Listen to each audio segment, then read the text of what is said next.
Бәріңе сәлем, бүгінгі видеода сұрақ-жауап видеосы болады. Нұрайды салшы. Бұл саған сұрақ-жауап па, әлде айтқаныңды салам ба? Жарайды. Дайын болды.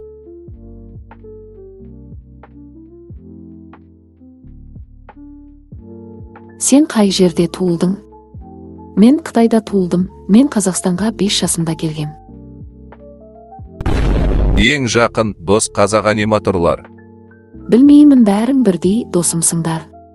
Ең жақын досың кім? Арманың қандай? Толық айтсақ, жазушы, аниматор, дизайнер, кәсіпкер, тағы басқалар. Рик ролит етуді білесің бе?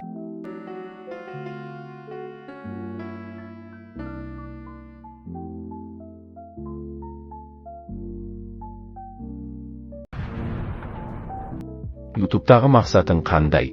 Менің мақсатым өзімді дамыту және өз елімді басқа елдерге таныту. Сурет салуға қалай қызықтың? Сурет салу маған әкемнен дарыған. Сурет салуға деген қызығушылығыңды ата-анаң біледі ме? Мен қазіргі уақытта суретті жақсы салу үшін ата-анам мені курсқа қатыстырды.